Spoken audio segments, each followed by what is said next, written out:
Alhamdulillah. Alhamdulillahillazi an'ama alaina bil iman. Asyhadu an la ilaha illallah wa asyhadu anna Muhammadar Rasulullah. Allahumma shalli ala sayyidina Muhammad wa ala ali sayyidina Muhammad.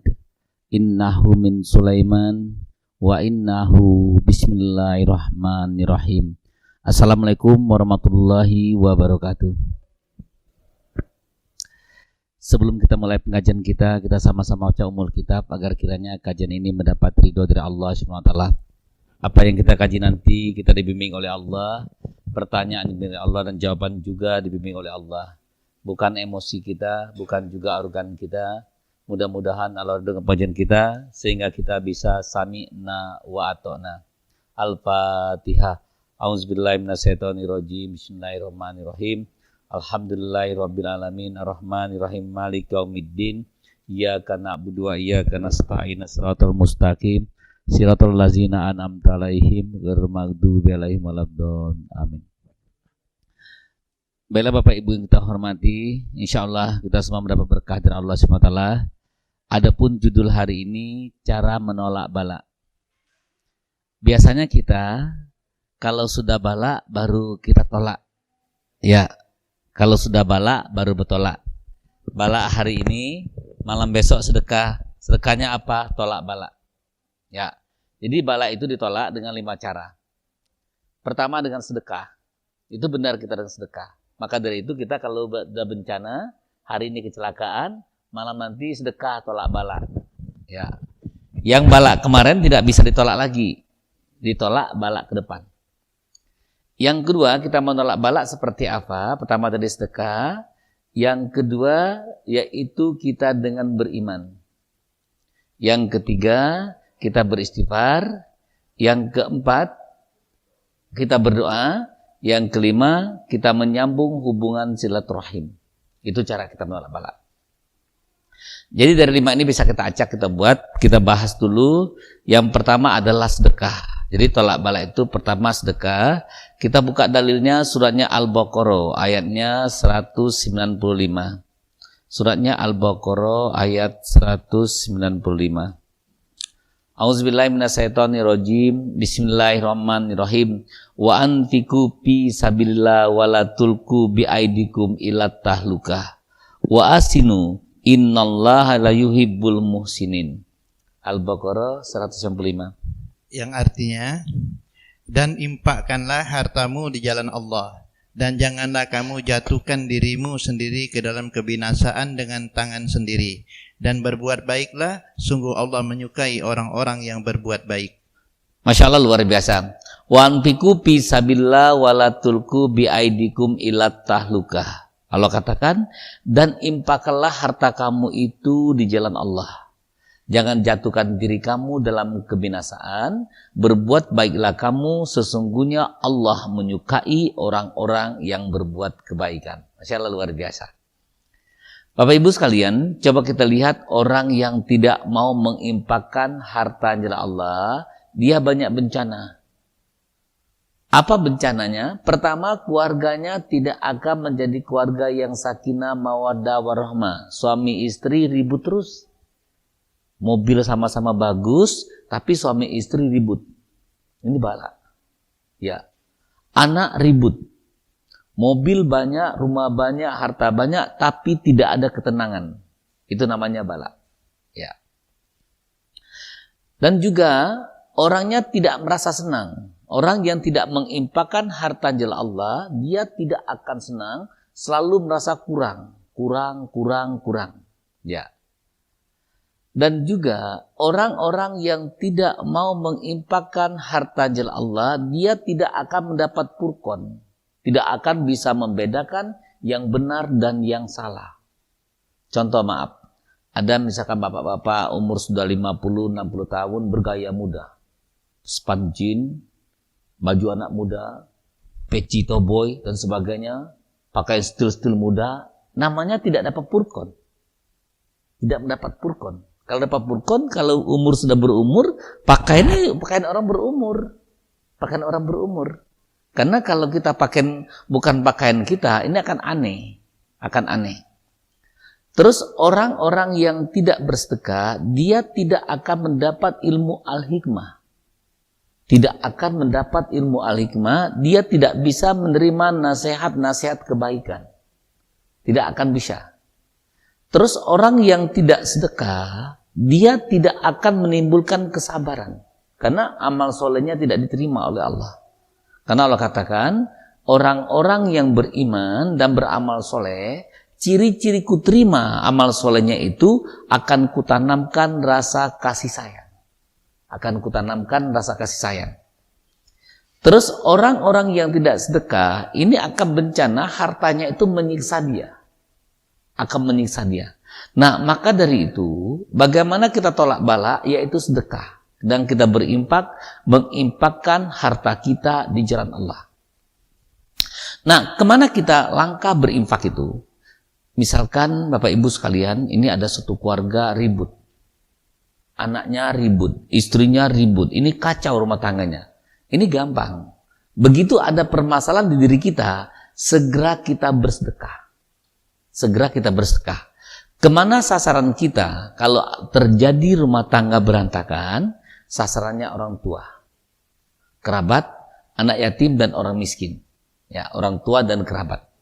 Mengapa orang tua dan kerabat? Allah juga menjelaskan di surah An-Nisa 35 bahwasanya kalau rumah tangga ini bermasalah, maka datangkanlah juru damai. Siapa juru damainya? Keluarganya, kerabatnya. Nah, maka dari itu semuanya telah Allah siapkan. Semuanya telah Allah siapkan. Coba kita buka Al-Baqarah 215. Al-Baqarah 215. Yas'alunaka maza yunfiku. Qul ma anfaqtum min khairil falil walidail wal aqrabin wal yatama wal masakin wabnis sabil wa ma taf'alu min khairil fa innallaha bihil alim. Al-Baqarah 215. Artinya, mereka bertanya kepadamu Muhammad tentang apa yang harus mereka infakkan. Katakanlah, harta apa saja yang kamu infakkan hendaknya diperuntukkan bagi kedua orang tua, kerabat, anak yatim, orang miskin, dan orang yang dalam perjalanan. Dan kebaikan apa saja yang kamu kerjakan, maka sesungguhnya Allah mengetahui. Ya, Bapak Ibu sekalian, jika terjadi ada keluarga yang cekcok, bahkan mau bercerai, ini segera diselamatkan. Bagaimana menyelamatkannya? Suruh mereka mendatangi orang tuanya. Suruh mereka mendatangi kerabatnya. Berikanlah infak kepada orang tuanya, berikanlah infak kepada kerabatnya. Dan juga orang tua dan kerabat, ini juga diperjelas di suratnya An-Nisa ayatnya 35. Jika terjadi permasalahan dalam keluarga ini, maka datangkanlah juru damai. Siapa juru damainya? Kerabatnya atau orang tuanya? Kerabatnya atau orang tuanya. Nah, Bapak Ibu sekalian, begitu kita punya masalah, malas ibadah. Kemarin ada yang bertanya, Ustadz, kenapa saya sekarang malas ibadah? Apa konsepnya? Gampang. Begitu kita malas ibadah, keluarkan sedekah kita. Keluarkan sedekah kita. Keluarkan sedekah kita. Saya cerita sama dia. Ada suatu malam saya tuh capek sekali. Jadi agak malas sekali. Saya lihat masih ada pempek di rumah. Saya keluar, saya bawa keluar pempek itu. Oh, langsung segar. Langsung segar. Kita punya kekuatan. Karena orang yang bersedekah itu dia akan mempunyai kekuatan. Maka Allah katakan bahwasanya mempunyai kekuatan yang sangat kuat sekali. Maka Allah jelaskan di surat 9 ayat 99 itu, dia mendapat doa Rasul dan menguatkan jiwanya. Maka dijelaskan juga di Al-Baqarah 265. Ya, orang yang bersedekah itu jiwanya kuat, jiwanya tegar, dan juga instingnya kuat sekali orang sedekah itu. Ya, dan juga dia akan dibuatkan oleh Allah program-program. Program ini Allah akan membuatkan. Dan programnya diisi oleh Allah. Jadi coba kita buka. Ini kita tutup dulu yang ini ya. Kita buka Al-Baqarah 265. 265. Al-Baqarah 265.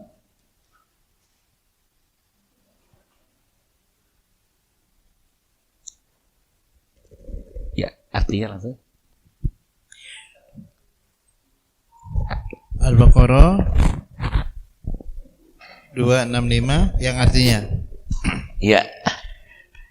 dan perumpamaan orang yang menginfakkan hartanya untuk mencari keridhaan Allah dan untuk memperteguh jiwa mereka seperti sebuah kebun yang terletak di dataran tinggi yang disiram oleh hujan lebat. Maka kebun itu menghasilkan buah-buahan 2 kali lipat. Jika hujan lebat tidak menyiraminya, maka embun pun memadai. Allah Maha melihat apa yang kamu kerjakan.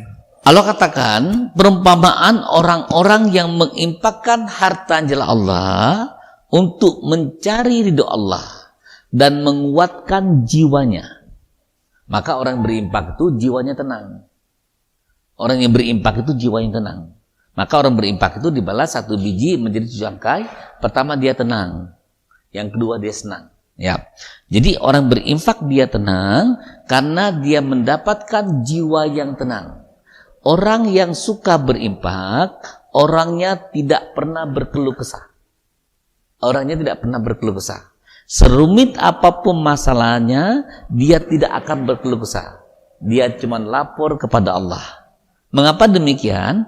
Orang yang suka berinfak ini orangnya dekat pada Allah. Karena dengan kita berinfak, dengan kita berkorban, itu cara kita dekat kepada Allah.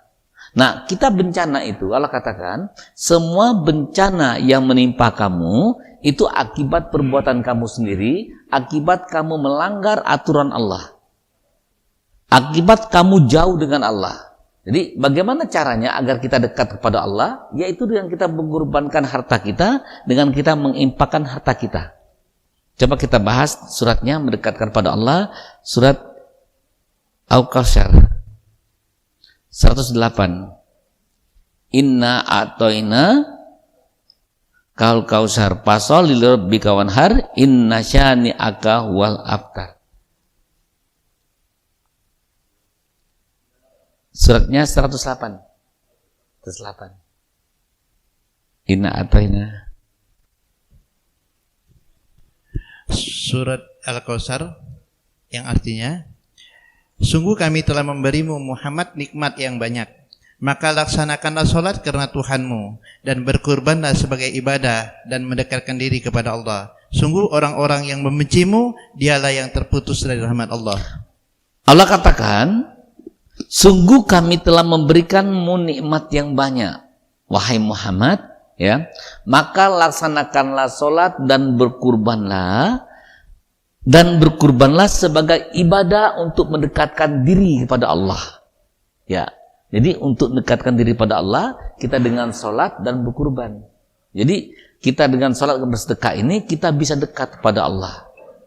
Ustadz, bagaimana kalau kita solat saja? Tidak bisa. Kalau kita solat saja, ibarat berjalan begini ya. Solat, solat, solat, solat. Tidak bisa dekat pada Allah. Tapi kalau kita solat, sedekah, bisa sampai, bisa dekat pada Allah. Bisa dekat pada Allah. Jadi solat sedekah ini dia beriringan. Kalau kita solat saja tanpa kita sedekah, tidak akan dekat pada Allah. Tidak akan dekat pada Allah. Jadi solat sedekah ini dekat pada Allah. Kalau solat itu mengingat Allah, Allah katakan innani anallah. Sesungguhnya aku ini adalah Allah. Laksanakanlah solat untuk mengingat aku. Maka Allah juga jelaskan, paskuruni askurkum waskuruli wala takburun. Ingatlah kamu kepadaku, aku akan ingat kepadamu. Masya Allah, luar biasa. Tapi kalau bersedekah, ini jalan dekat pada Allah. Tapi kalau kita tidak sedekah, kita tidak punya jalan. Tidak bisa berjalan tadi. Kan sholat saja, sholat, tapi tidak akan punya jalan untuk dekat pada Allah. Maka dari itu Bapak Ibu sekalian, untuk menghilangkan bencana adalah sedekah. Salah satu sedekah. Lagi tidak enak badan, sedekah. Lagi tidak enak badan, sedekah. Gitu. Lagi malas-malas, sedekah. Lagi mumet, sedekah. Lagi hati kesal, sedekah. Insya Allah, Allah akan sembuhkan. Allah akan sembuhkan. Kadang-kadang kita kan malas ibadah. Ya. Kadang-kadang kita malas pengajian, sedekah. Maka Allah katakan, kalau kamu dengan bersedekah, Allah akan kuatkan jiwa kamu itu. Kalau jiwa kita sudah kuat, Masya Allah, tenang ini. Ini tenang sekali. Ini luar biasa. Nah, terus kita kembali lagi ke Al-Baqarah 215 tadi. Pada saat kita ada permasalahan, baik ekonomi maupun masalah secara spiritual, secara emosional, ataupun secara sosial, laksanakanlah sedekah tadi. Kunjungi orang tua kita. Yang kedua adalah baik dengan kerabat kita. Allah jelaskan bahwasanya dengan kamu baik dengan kerabat, kamu akan mendapat ridho Allah. Kamu akan mendapat ridho Allah. Coba kita lihat. Kalau seorang istri ridho dengan suaminya, ataupun seorang suami ridho dengan istrinya, maka istrinya tidak akan disalahkan oleh suaminya. Atau suaminya tidak akan menyalahkan istrinya. Kalau dia ridho. Kalau dia ridho, kekurangan-kekurangan dari istrinya, kekurangan dari suaminya bisa tertutupi karena dia ridho. Nah, pun Allah subhanahu wa ta'ala, kalau Allah sudah ridho, kekurangan-kekurangan kita akan ditutupi oleh Allah. Nah, bagaimana mendapat ridho Allah tadi dengan sedekah tadi? Yaitu dengan kita dekat sama kerabat kita. Dengan kita dekat sama kerabat kita. Jadi begitu ada permasalahan, telepon kerabat kita, adakan sedekah buat dia. Adakan sedekah buat dia. Kita buka surat 30 ayat 38. Suratnya 30 ayatnya 38.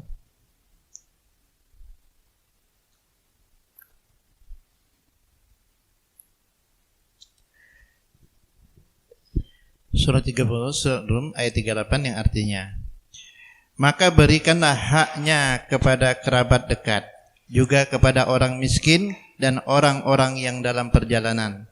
Itulah yang lebih baik bagi orang-orang yang mencari keridhaan Allah, dan mereka itulah orang-orang yang beruntung. Allah katakan bahwasanya kalau kamu itu dekat sama kerabat kamu, kamu akan menjadi orang beruntung.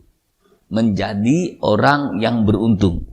Ustadz, bagaimana kalau kerabat saya kaya? Tetap kita berikan sedekah. Ya, tetap kita berikan sedekah. Jangan sekali-kali berharap dengan kerabat kita. Biasanya maaf ya, nentang-nentang keluarganya kaya, dulurnya kaya, kalau bahasa kita Palembang, berharap sama dulurnya. Tidak boleh. Jadi setiap kita dengan dulur kita itu, usahakan dia menyicip rezeki kita. Boleh dengan buah-buahan. Maka dari itu kalau kita kunjungan ke rumah kerabat, bawa buah, bawa roti, bawalah apa yang diinginkan. Misalkan ada dulurnya Ustadz Habib, karena Habib banyak duit, mungkin dulurnya kurang duit, dia harus bawa. Dia harus kasih. Apa yang kasih? Cari kesukaannya. Mungkin kalau duit, dia tidak perlu duit ya. Dia cukup duit. Kasih kesukaannya. Berikanlah impak kepada kerabat itu. Maka kita sering kalau ke rumah kerabat pasti membawa bawaan. Kenapa? Itulah sebenarnya impak kita. Itulah impak kita. Maka Allah katakan berikanlah haknya. Setiap rezeki kita itu ada hak kerabat kita. Ada hak kerabat kita. Maka haknya diberikan. Haknya diberikan. Kalau kamu memberikan hak kerabat kamu, nanti kamu akan mendapat ridho Allah. Coba kita lihat. Orang yang royal dengan kerabatnya. Ada kerabatnya datang diamplokin, ada saudara yang datang dikasih, ada apa dikasih, dia akan mendapat ridho Allah. Berbeda dengan orang yang pelit dengan kerabatnya, dia tidak akan mendapat ridho Allah. Nah, kerabat ini salah satu dimensi untuk pagar kita. Dalam pernikahan itu, dalam pernikahan ada 3 dimensi. Dimensi pertama suami istri, dimensi kedua orang tua, dimensi ketiga adalah kerabat. Ya, kerabat. Suami istri harus ibadah dan suami istri harus patuh pada kedua orang tua. Suami istri harus dekat dengan kerabat. Ini Masya Allah, keluarganya akan menjadi keluarga yang sakinah, mawaddah, warahmah. Ini dimensinya. Maka dari itu, tolak balak pertama adalah dengan bersedekah. Siapa sedekah yang kita berikan tadi? Pertama orang tua, yang kedua kerabat, yang ketiga anak yatim. Allah katakan, kalau kamu baik dengan anak yatim, kamu perbaiki hidup anak yatim, Allah akan perbaiki hidup kita. Jadi kalau ingin diperbaiki hidup kita, perbaiki hidup anak yatim. Jadi anak yatim itu, jangan hanya sedekah kita saja, ya. Biasanya sedekahnya pas hari anak yatim. Anak yatim kita perbaiki hidupnya. Maka Allah katakan, kalau kamu memperbaiki hidupnya, Allah akan memperbaiki hidup kamu. Kalau kamu jahat dengan anak yatim, Allah akan memberikan bencana buat kamu. Coba kita buka surat 2 ayat 220.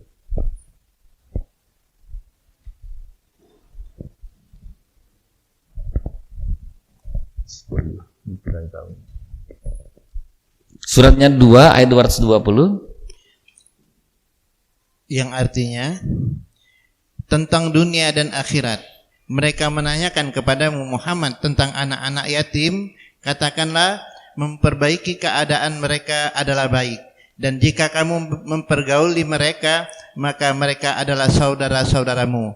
Allah mengetahui orang yang berbuat kerusakan dan yang berbuat kebaikan, dan jika Allah menghendaki, niscaya Dia datangkan kesulitan kepadamu. Sungguh Allah Maha Perkasa, Maha Bijaksana. Coba kita lihat, jika Allah menghendaki, Allah akan membuat kesulitan bagi kamu.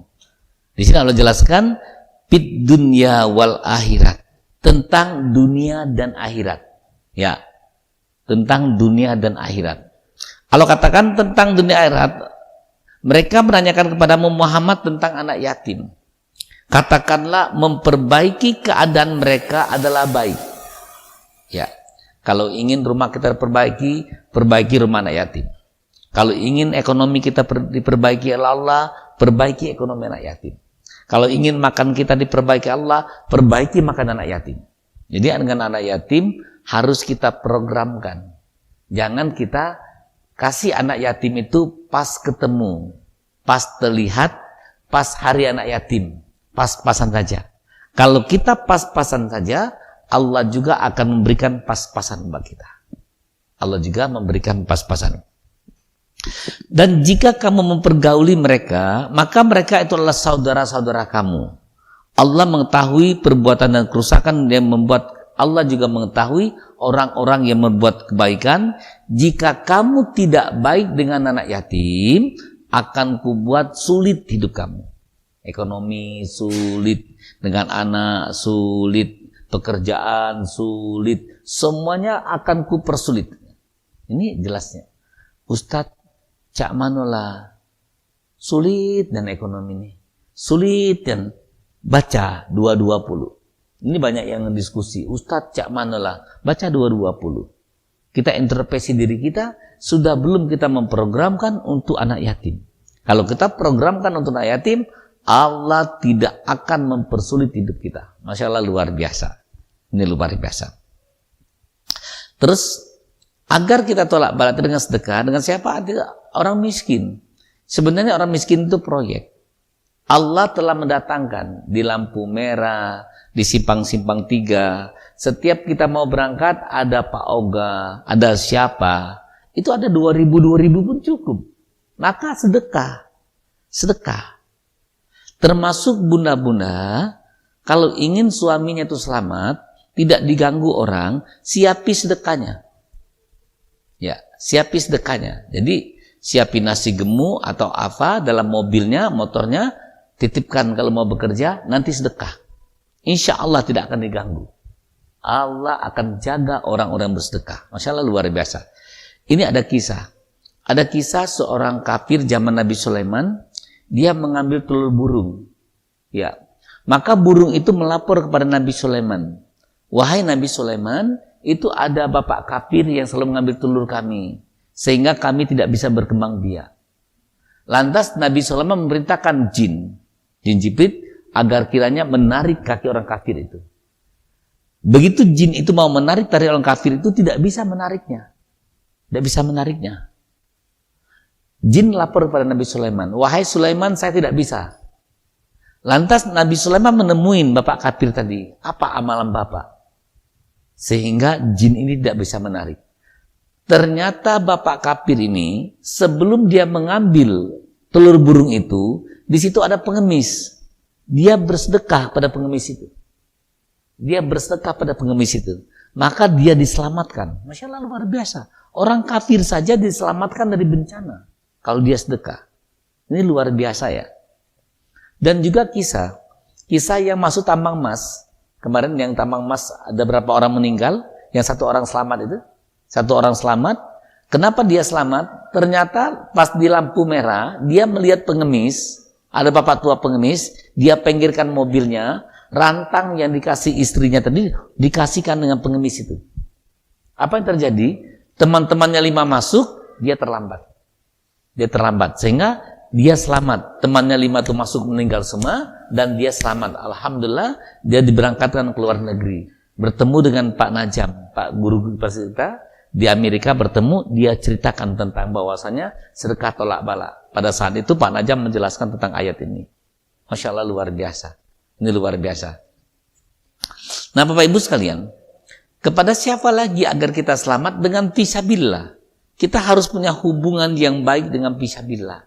Dengan marbot masjid, pembersih masjid, atau ustadz ustazah yang ngajar ngaji, yang berdakwah. Kita mesti punya hubungan. Karena apa? Allah katakan dengan fisabilillah. Fisabilillah itu orang-orang yang di jalan Allah. Orang-orang yang memperjuangkan jalan Allah. Maka Allah katakan sungguh Allah menyukai orang-orang yang berbuat kebaikan. Masya Allah, luar biasa. Ini luar biasa insya Allah. Nah Bapak Ibu sekalian, tadi sedekah. Yang kedua bagaimana tolak bala, yaitu dengan kita beristighfar. Dengan kita bermohon ampun kepada Allah. Kita buka suratnya 8 ayatnya 33. Suratnya 8 ayatnya 33. Wama kanallahu liyuhdir. Surat 8 surat Al-Anfal ayat 33 yang artinya, tetapi Allah tidak akan menghukum mereka selama engkau Muhammad berada di antara mereka, dan tidaklah pula Allah akan menghukum mereka sedang mereka masih memohon ampunan.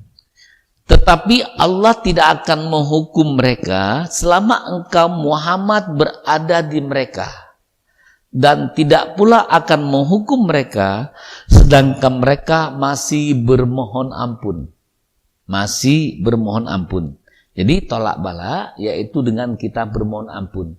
Kapan kita bermohon ampun? Yaitu sebelum fajar. Sebelum fajar. Maka dari itu Bapak Ibu sekalian, sebelum fajar hendaknya kita bermohon ampun dulu.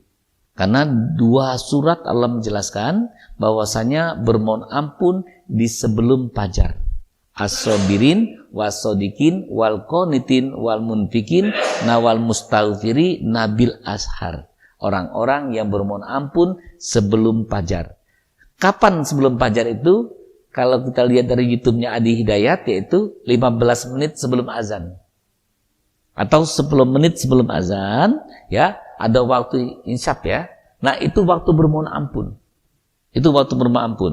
Sebelum Allahu Akbar, itu adalah waktu bermohon ampun. Maka dari itu, kalau kita bermohon ampun sebelum fajar, insya Allah Allah akan selamatkan kita. Allah akan selamatkan kita. Kapan lagi kita bermohon ampun? Sebelum tidur. Di hadis yang sahih, sebelum tidur kita banyak-banyak mengucapkan beristighfar. Seberapa banyak kita beristighfarnya? Sampai tertidur. Sampai tertidur. Bukan 10 kali, bukan 20 kali, tapi sampai kita tertidur. Masya Allah, luar biasa. 2 tempat beristighfar itu. 1, sebelum fajar. Yang kedua, sebelum tidur. Boleh tidak hari ke hari kita beristighfar? Boleh. Boleh kita beristighfar. Sambil kita berjalan beristighfar boleh. Tapi Allah menentukan ada 2 titik yang ditentukan yang sangat diutamakan sekali. Yaitu sebelum fajar dan sebelum tidur. Insya Allah. Kalau kita beristighfar sebelum tidur, bangun tidurnya enteng. Enteng banget bangun tidurnya. Nanti boleh dirasakan. Kalau beristighfar sampai tertidur, bangun tidurnya enteng. Masya Allah, luar biasa. Secapek apapun akan enteng. Nah, dengan kita beristighfar, Allah akan memberikan 4 hadiah. Allah akan memberikan 4 hadiah. Kita buka surat Nuh, surat 71 ayat 10 dan 11. Ayat 10 dan 11. Surat 71 ayat 10 dan 11. Surat 71 ayat 10 dan 11 yang artinya, maka aku berkata kepada mereka, mohonlah ampunan kepada Tuhanmu. Sungguh Dia Maha Pengampun. Niscaya Dia akan menurunkan hujan yang lebat dari langit kepadamu. Terus lagi. Dan Dia memperbanyakkan harta dan anak-anakmu, dan mengadakan kebun-kebun untukmu, dan mengadakan sungai-sungai untukmu. Maka aku berkata, ini kisah zaman Nabi Nuh, mohon ampunlah kepada Tuhan kamu, maka dia akan mengampuni kamu. Niscaya dia akan menurunkan hujan yang lebat. Jadi ciri-ciri orang yang mendapat ampunan, satu, mendapatkan hujan yang lebat. Apa hujan yang lebat? Rahmat yang banyak pada kita. Rahmat yang banyak. Allah akan memberikan kasih sayangnya. Ya. Di mana ciri-cirinya? Banyak orang yang menyayangi kita. Banyak orang yang membutuhkan kita. Banyak orang yang merindukan kita. Kita punya ilmu tapi bisa menggunakannya. Ada orang punya ilmu tapi tidak membutuhkan ilmu dia. Ada orang yang pintar tapi tidak dibutuhkan. Ya. Tapi kalau kamu mendapat rahmat yang banyak, ada ilmu sedikit pun orang membutuhkan ilmu itu. Membutuhkan bahwasanya rahmat yang banyak. Yang kedua, Allah akan memberikan harta yang banyak. Di mana harta banyak itu harta yang berkah. Apa yang dimaksud dengan berkah? Harta itu bermanfaat untuk beribadah. Yang dimaksud dengan harta yang banyak, bukan punya sawah 10 hektar, bukan punya kebun 10 hektar, bukan punya rumah puluhan, tapi punya harta yang bisa meneruskan kita ke jalan Allah. Punya motor, tapi bisa dibawa untuk kajian. Punya mobil, bisa untuk dibawa kajian. Kita butuh harta yang banyak. Ada orang bilang, kita tidak perlu harta yang banyak. Salah. Kita punya harta yang banyak, kita bisa bersedekah. Kita bisa bangun masjid. Kita bisa bangun pesantren. Kita bisa panti asuhan. Kita bisa buat rumah tahfiz. Boleh kita punya rumah 5, tidak apa-apa. Satunya ditunggu. Yang 4-4-nya buat rumah tahfiz. Tidak apa-apa. Allah akan memberikan harta yang banyak. Dan Allah akan memberikan anak yang banyak buat kamu. Anak banyak seperti apa? Anak yang banyak manfaat. Anak yang mendorong kita ke jalan Allah. Anak yang mendukung kita di jalan Allah. Karena ada orang punya anak, dia punya harta, tapi anaknya tidak mendukung dia buat masjid, tidak mendukung untuk buat pesantren, tidak mendukung untuk buat rumah tahfiz, tidak mendukung untuk ini. Karena apa? Tidak berkah. Tadi saya ditelepon oleh seseorang. Dia mantan istri pejabat, dia ingin rumahnya itu bukan rumah tahfiz, ya, karena dia punya rumah 4 besar semua. Apa terjadi? Tidak boleh anaknya, jangan kata anaknya. Telepon saya lagi, ini gimana Ustadz? Ini gimana Ustadz? Bunda, rapatkan dulu pada anaknya. Ini akan bermasalah kalau bunda buat rumah tahfiz, karena rumah ibadah itu mesti tenang, mesti tenang. Masya Allah, luar biasa. Nah, kalau orang yang harta yang banyak, walaupun dia rumahnya kecil, walaupun hanya pakai motor, tapi bisa mengantarkannya ke jalan Allah. Itu namanya harta yang banyak. Dan Allah akan memberikan sungai-sungai. Apa itu sungai-sungai? Yaitu suatu keindahan, suatu kenyamanan, suatu kebahagiaan, suatu ketenangan. Orang-orang yang banyak bermohon ampun, dia akan mendapatkan ketenangan. Dia akan mendapatkan kebahagiaan. Tapi kalau orang yang masih banyak dosa, dia tidak akan bahagia di muka bumi ini. Dia tidak akan bahagia di muka bumi. Kita lihat surat 11 ayatnya 3. Surat Hud ayatnya 3.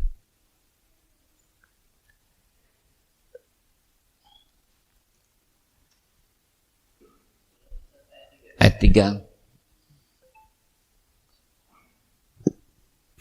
Surat 11 ayat 3, surat Hud yang artinya, dan hendaklah kamu memohon ampunan kepada Tuhanmu dan bertaubat kepadanya. Niscaya dia akan memberikan kenikmatan yang baik kepadamu sampai waktu yang telah ditentukan. Dan dia akan memberikan karunia-Nya kepada setiap orang yang berbuat baik. Dan jika kamu berpaling, maka sungguh aku takut kamu akan ditimpa azab pada hari yang besar atau hari kiamat.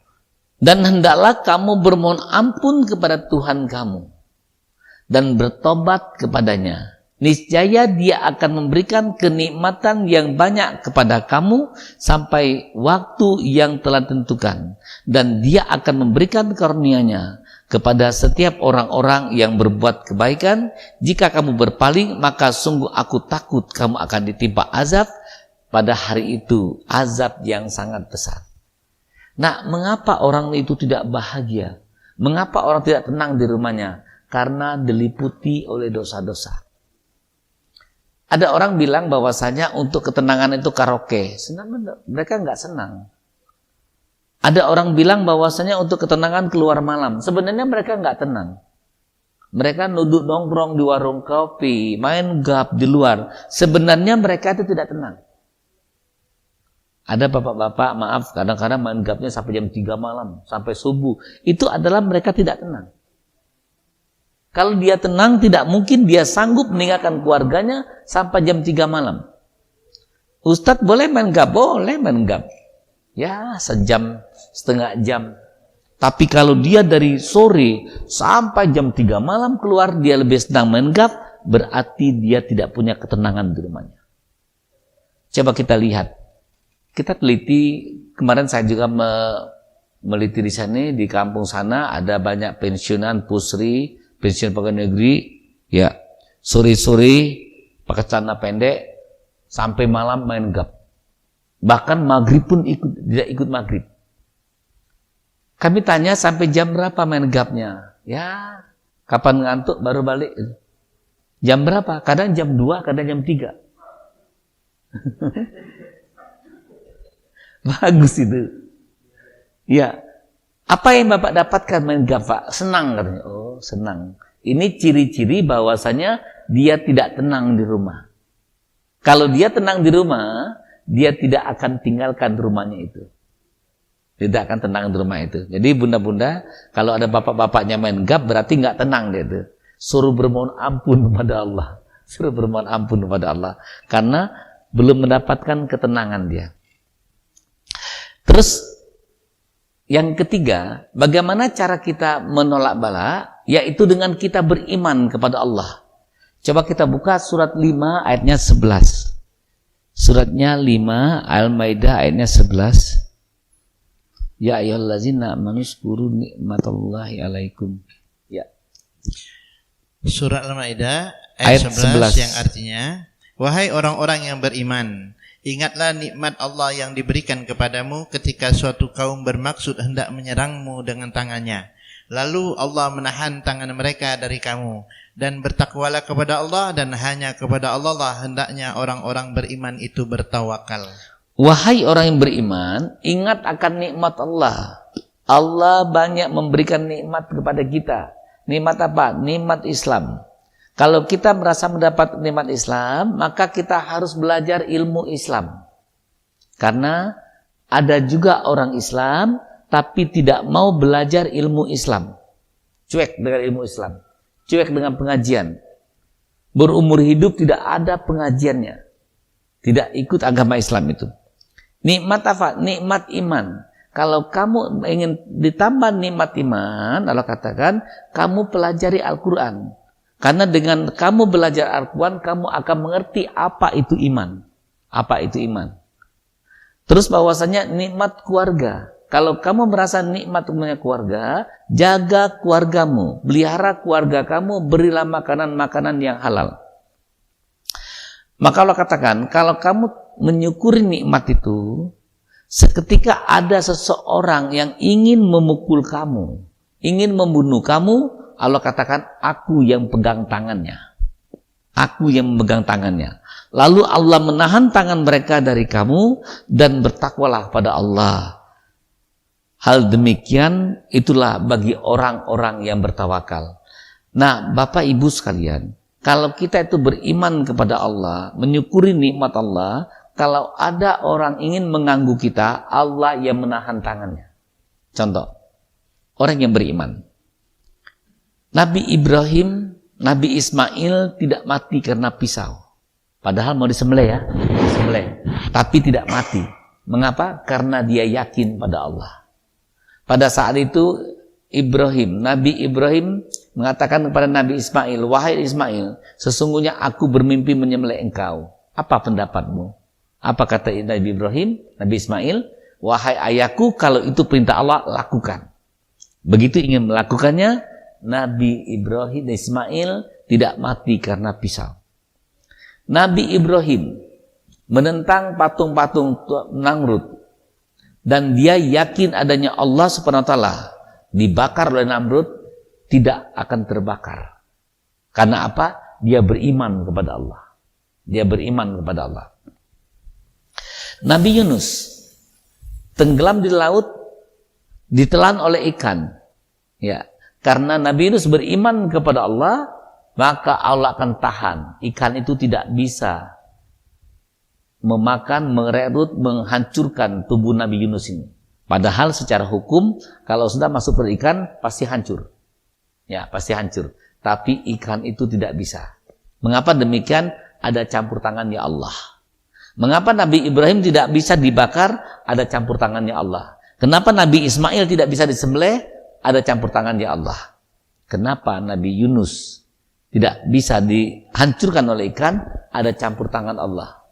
Dan juga Nabi Musa, dia beriman kepada Allah. Pada saat dia mepet, tidak bisa kemana ke kiri kanan, Allah belah laut itu. Laut itu tidak bisa menelan Nabi Musa. Tidak bisa menelan Nabi Musa. Bahkan kaum Firaun, tim Firaun masuk, ditelan oleh laut itu. Masya Allah, luar biasa.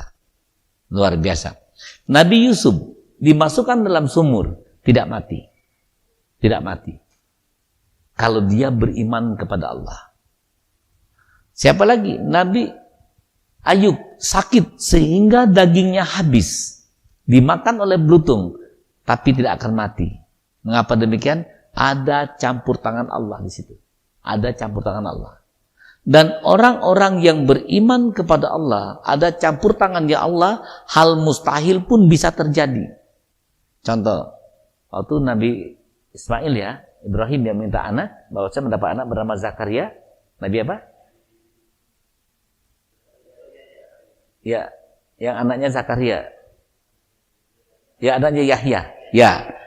Nabi Zakaria diklaim bahwasanya sudah tua dan diklaim istrinya sudah menopause. Secara biologis, secara kedokteran tidak akan mungkin punya anak. Tapi dia berdoa pada Allah. Apa yang terjadi? Bahwasanya dia diberitahu akan dapat anak bernama anak Yahya. Masya Allah, luar biasa. Kenapa? Seorang wanita yang menopause bisa hamil. Ya. Ini Allah menunjukkan tanda-tanda kekuasaannya. Maka Allah jelaskan bahwasanya kehidupan kamu itu sudah kucontohkan kepada orang yang sebelumnya. Jadi tidak ada yang mustahil bagi Allah. Tidak ada yang mustahil bagi Allah. Masya Allah, luar biasa. Begitu ada campur tangannya Allah. Nah, maka dari itu orang-orang yang beriman itu dijaga oleh Allah. Maka Allah katakan kewajiban kami menjaga orang-orang yang beriman. Jadi Allah punya kewajiban dan kita punya hak dijaga oleh Allah kalau kita beriman kepada Allah. Masya Allah, luar biasa. Nah, bagaimana agar kita tuh beriman kepada Allah, agar kita tuh punya keyakinan kepada Allah, agar kita beriman kepada Allah, punya keyakinan kepada Allah, bahwasanya kita harus tahu Al-Quran. Karena dengan tahu Al-Quran itu kita akan tahu iman. Kita akan tahu iman. Coba kita buka. Suratnya 42 ayatnya 52. Suratnya 42 ayatnya 52.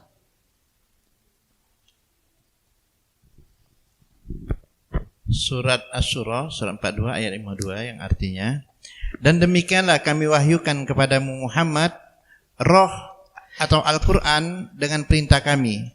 Sebelumnya engkau tidaklah mengetahui apakah kitab Al-Quran dan apakah iman itu. Tetapi kami jadikan Al-Quran itu cahaya. Dengan itu kami memberi petunjuk siapa yang kami kehendaki di antara hamba-hamba kami. Dan sungguh engkau benar-benar membimbing manusia kepada jalan yang lurus. Nah, coba lihat Bapak Ibu sekalian. Orang-orang yang mengaji Al-Quran berbeda dengan orang-orang yang tidak mengkaji Al-Quran. Allah katakan bahwasanya di sini Allah jelaskan, dan demikianlah kami wahyukan kepadamu Muhammad roh Al-Quran dengan perintah kami. Sebelumnya engkau tidak mengetahui apakah kitab Al-Quran itu dan apakah iman itu. Orang tidak akan mengetahui tentang iman kalau dia tidak mau belajar Al-Quran. Orang tidak akan bisa meyakini Tuhan itu satu kalau dia tidak belajar Al-Quran. Nah, orang yang beriman meyakini Tuhan itu satu, Dengan cara apa? Dengan dia belajar Al-Quran. Tanpa kita belajar Al-Quran, kita tidak akan bisa mengatakan Tuhan itu satu. Contoh, kadang-kadang kalau kita belum belajar Al-Quran, melihat orang bercahaya, bertanya, masang susu di mana? Orang berdagang laris, ngambil jimat di mana? Orang dia sukses, ngambil syarat di mana? Karena apa? Dia tidak yakin bahwasanya Tuhan itu satu. Dia itu tidak beriman. Nah, bagaimana agar kita beriman, meyakini Tuhan itu satu, kita harus paham Al-Quran. Coba kita buka 14:52, surah Ibrahim ayatnya 52. Suratnya Ibrahim ayatnya 52.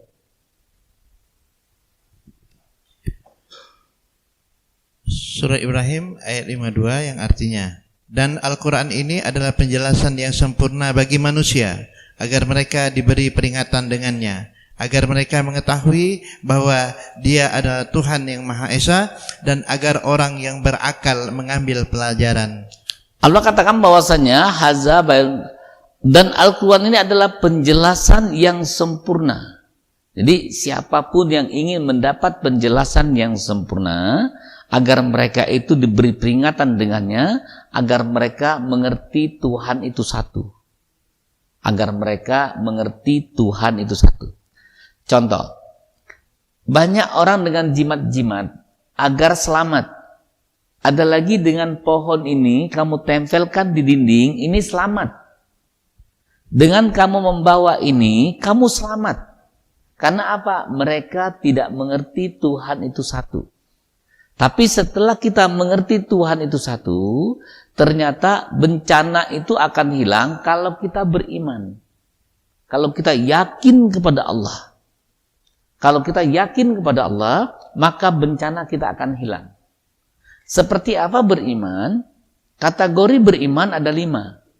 1, Allah jelaskan, innamal mu'minuna allazina idza dzukirallahu wajilat qulubuhum.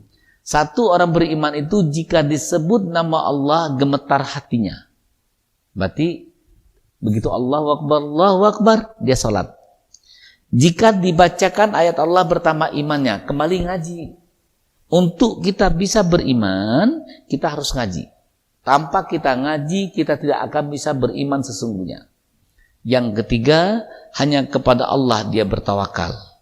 Yang keempat, dia melaksanakan sholat. Yang kelima, dia bersedekah. Ini kategori orang-orang yang beriman itu. Nah, beriman sebenarnya, yang orang yang dijaga oleh Allah sebenarnya, yang beriman sesungguhnya itu seperti apa? Sehingga kita selalu dijaga oleh Allah. Ya, kita buka suratnya 49 ayat 15. Suratnya 49 ayat 15.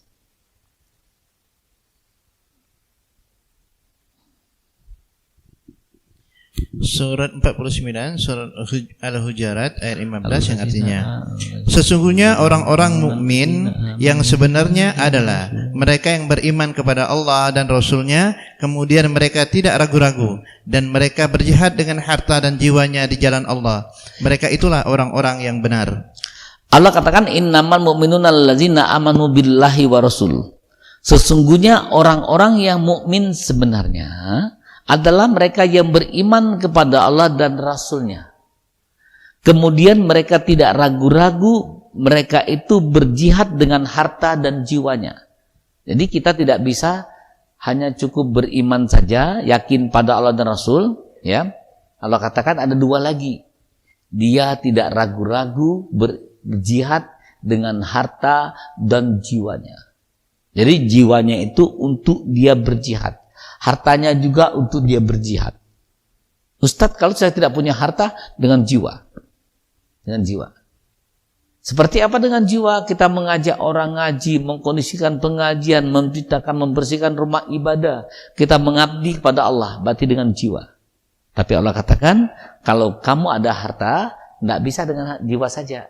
Harus dengan harta dulu, baru jiwa kamu. Tapi kalau tidak punya harta, dengan jiwa kita. Nah, ini beriman sebenarnya. Jadi dia beriman kepada Allah dan beriman pada Rasul, dan dia tidak ragu-ragu mengimpakkan hartanya dan jiwanya di jalan Allah. Masya Allah, luar biasa. Nah, orang seperti ini akan dijaga oleh Allah. Semua pekerjaannya ada campur tangan Allah. Masya Allah, luar biasa. Jadi kita tidak perlu repot-repot dalam kehidupan. Begitu kita beriman kepada Allah, Allah akan memberikan furqan. Allah akan memberikan petunjuk pada kita. Apa yang mesti kita lakukan. Contoh, kita mau berdagang pun, misalkan dagang rujak pun itu butuh proses ya. Butuh proses. Rujak buah pun butuh proses. Tapi kalau kita yakin kepada Allah, nanti Allah akan berikan jalan pada kita. Masya Allah, luar biasa. Kalau dijaga oleh Allah SWT. Terus, pertama tadi sedekah, yang kedua bermohon ampun, yang ketiga beriman, yang keempat berdoa pada Allah.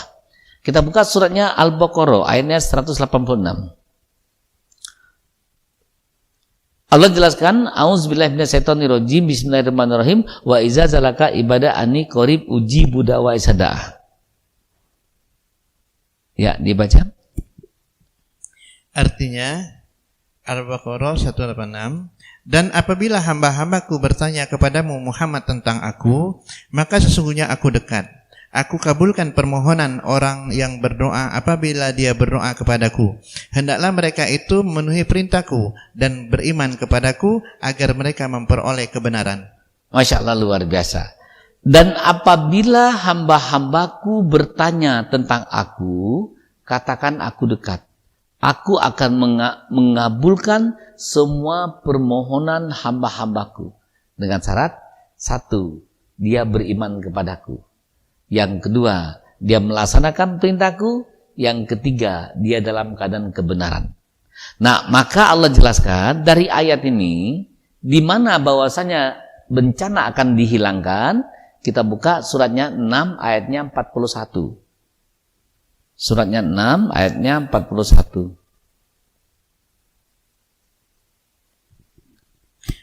Surat 6 ayat 41 yang artinya, tidak hanya kepadanya kamu minta tolong. Jika dia menghendaki, dia hilangkan apa bahaya yang kamu mohonkan kepadanya, dan kamu tinggalkan apa yang kamu persekutukan dengan dia, dengan Allah. Tidak hanya kepada dia kamu minta tolong. Jadi kamu tidak mempersekutukannya. Dan jika dia menghendaki, dia akan hilangkan bencana yang kamu mohonkan kepadanya.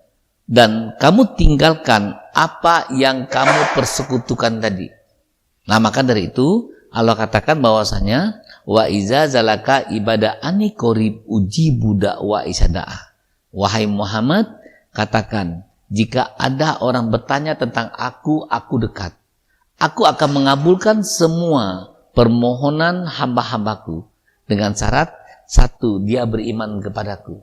Berarti dia tidak pernah mempersekutukan Allah. Dia tidak pernah berharap kepada manusia. Contoh, pada saat Bapak Ibu sekalian anaknya punya masalah, jangan dulu menelpon saudaranya di Polda. Telepon Allah dulu. Menghadap kepada Allah dulu. Nanti Allah akan kasih petunjuk. Biasanya orang, kalau anaknya punya masalah di Polda, langsung nelpon saudaranya di Polda, minta tolong. Maka Allah katakan, kamu mempersekutukan aku. Lebih baik menghadap Allah dulu, nanti Allah akan membukakannya. Allah akan membukakannya. Yang kedua, dia melaksanakan perintahku. Ya, dia melaksanakan perintahku. Nah, sebelum kita berdoa,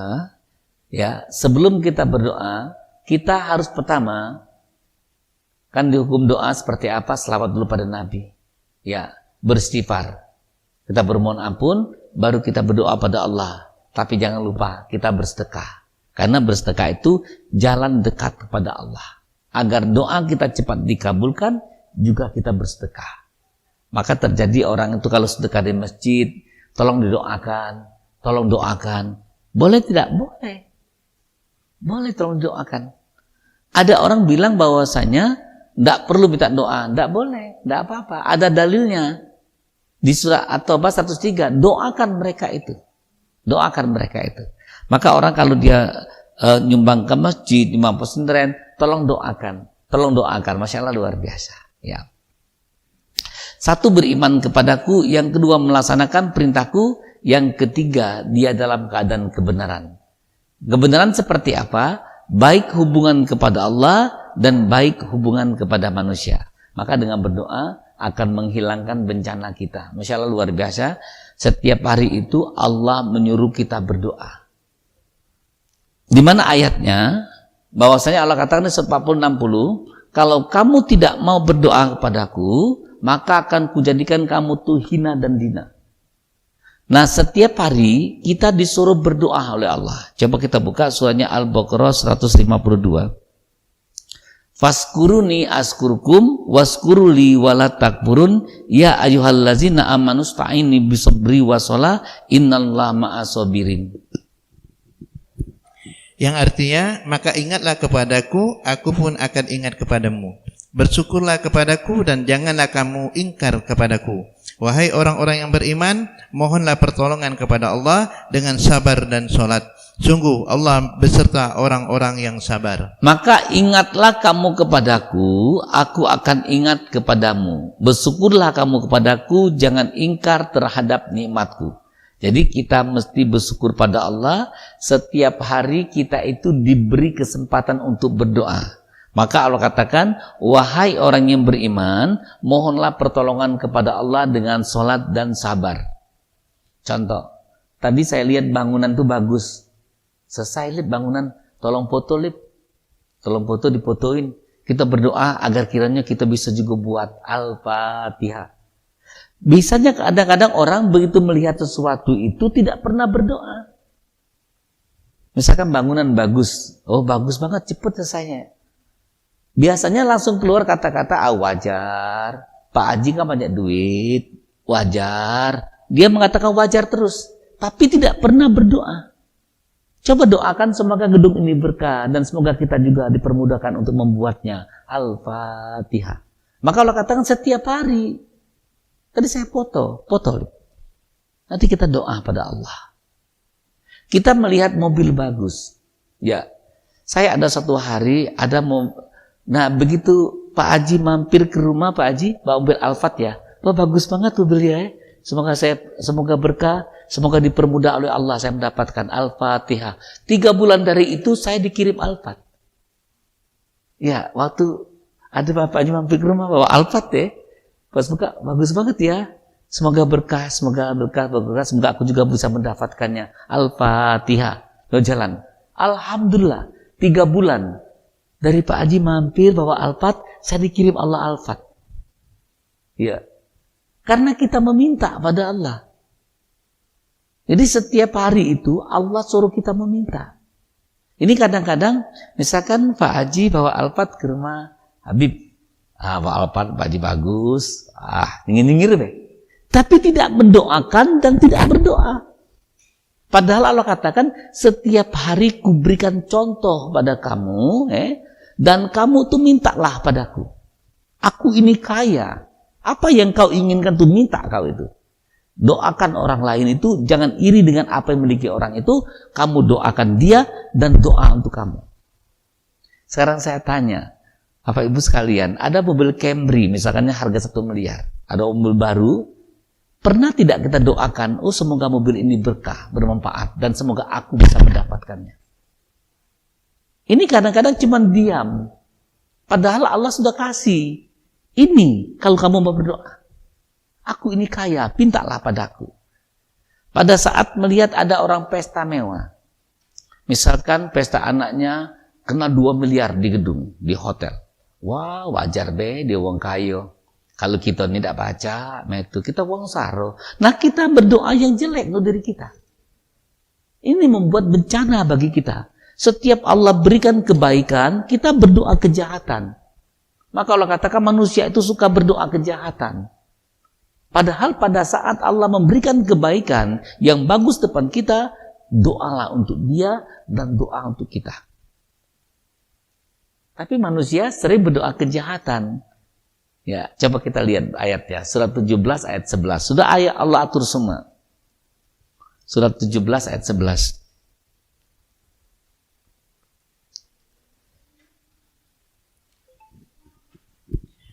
Surat 17 ayat 11 yang artinya, dan manusia seringkali berdoa untuk kejahatan sebagaimana biasanya dia berdoa untuk kebaikan. dan memang manusia bersifat tergesa-gesa. Manusia itu sering berdoa kejahatan sama seperti dia berdoa kebaikan. Contoh, tadi saya foto gedung itu. Saya foto ya gedungnya, 3. Ayo lihat foto gedungnya. Semoga gedung itu berkah. Semoga kita juga bisa buat Al-Fatihah. Nanti malam kita berdoa pada Allah. Ya. Kalau orang yang tidak ngerti, kadang-kadang begitu lihat gedung bagus, oh bagusnya, cepatnya selesainya. Wajar be, duitnya banyak. Wajar be, wajar be, wajar be. Kalau kita ini, nah doa kita yang jahat. Kita ni wondak kati, kita wondak punya, bukan gawi kita, bukan kelas kita. Nah ini ayatnya. Ini ayatnya. Manusia itu sering berdoa kejahatan, bukan doa kebaikan. Seharusnya begitu melihat yang baik, doakan semoga berkah dan doakan kita untuk mendapatkannya. Masya Allah luar biasa ya. Luar biasa. Maka Allah katakan dengan berdoa itu akan menghilangkan bencana kamu. Tapi kalau kamu berdoa dengan tidak baik, akan bencana buat kamu. Contoh, Bapak Ibu sekalian, tahun depan kita akan umroh bersama-sama dengan biayanya 70 juta. Pasti, wow, langkah mahalnya, bukan gawi. Seharusnya tanya, 70 juta fasilitasnya apa saja? Walaupun kita belum punya uang. Karena di situ Allah nyuruh kita berdoa. Ya Allah, semoga aku dipermudahkan oleh Allah. Semoga aku bisa membawa keluargaku. Al-Fatihah. Tapi biasanya, begitu dikasih informasi, langsung menolak. Maka manusia itu harus ada 5I. Harus informasi, inisiatif, gitu ya. Harus ada 5I-nya tuh. Informasi harus dapat. Begitu dapat informasi dari Allah, segera kita berdoa pada Allah. Maka ada terjadi kehidupan itu 5I gitu ya. Informasi, inisiatif, terakhirnya insya Allah. Insya Allah luar biasa. Terus yang terakhir, yang kelima, pertama tadi apa? Sedekah. Yang kedua, istighfar, beriman, berdoa. Yang kelima, sambung hubungan silaturahim. Surahnya An-Nisa ayat 1.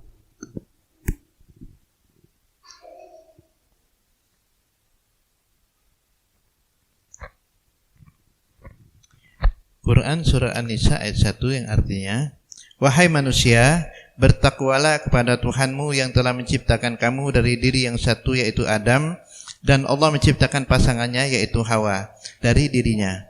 Dan dari keduanya Allah memperkembangbiakkan laki-laki dan perempuan yang banyak.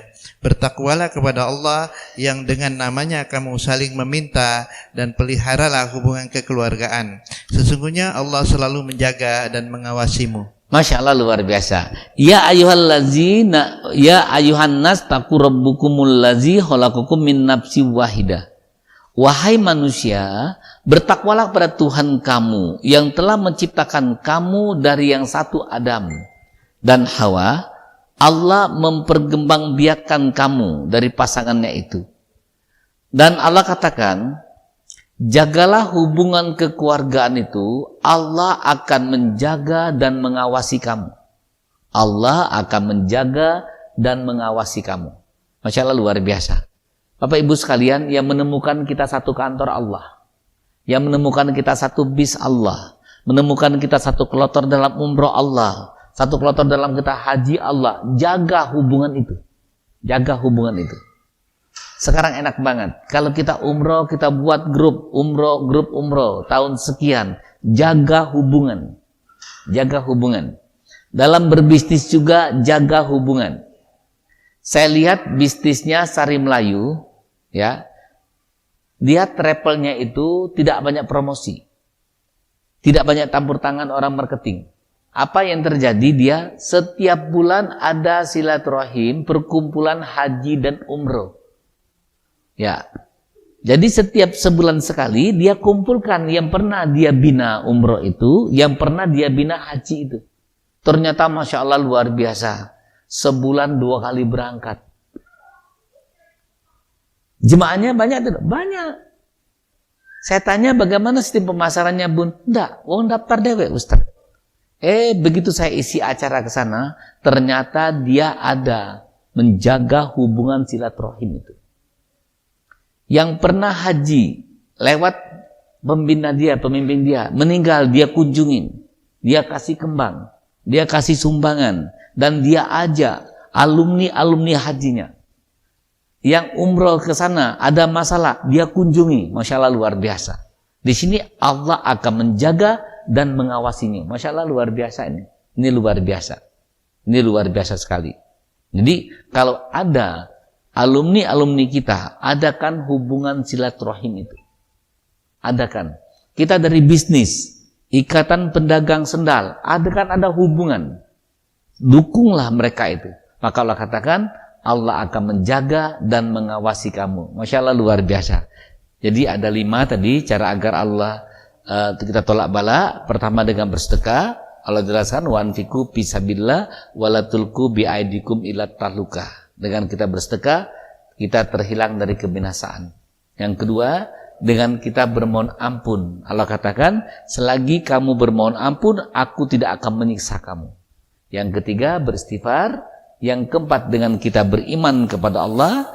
Yang kelima, dengan menyambung hubungan silaturahim. Insya Allah, kita lakukan 5 ini, hidup kita tidak akan ada bencana. Dan jangan lupa, setiap yang kita lihat yang baik, doakan itu kebaikan dan doakan untuk diri kita. Doakan untuk diri kita. Kita ada pertanyaan sedikit. Misalkan Bapak Ibu sekalian ngaji di sini, pernah tidak berdoa, ya Allah, semoga aku juga bisa membuat pengajian. Semoga anak cucu aku bisa membuat seperti ini. Berikanlah doa untuk anak cucu kita. Jangan sia-siakan selagi kita bisa. Karena apa yang terjadi kepada kita ini adalah doa dari orang tua kita. Contoh, kemarin hari 2 kali saya ngaji dengan istri wakil gubernur. Saya menjelaskan tentang perkataan dan doa. Lantas dia ke depan, Ustadz benar. Dulu waktu kami masih kecil, orang tua itu termasuk orang tua kurang. Nah karena saya ini makan lebih banyak ikannya, agak lebih rakus sedikit daripada saudara. Apa doa emak aku? Semoga kau belaki dengan wong berduit. Masya Allah Ustadz luar biasa Ustadz. Luar biasa. Dan banyak sekali doa ibu aku itu yang aku dapatkan sekarang. Banyak sekali doa ibu aku itu yang dapatkan oleh keluarga kami sekarang. Aku belum ngerti dulu Ustadz. Ternyata benar sekali. Nah maka dari itu sekarang jangan sia-siakan, doakanlah anak keturunan kita. Begitu datang ke Al-Furqan, ya Allah semoga anak cucu aku bisa mendapatkan yayasan seperti ini. Begitu ke masjid mewah, semoga aku bisa membuat seperti ini. Saya kadang-kadang mampir ke Darul Said.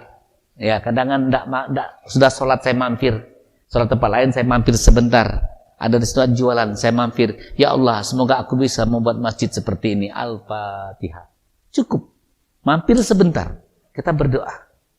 Berikan doa, berikan doa, berikan doa.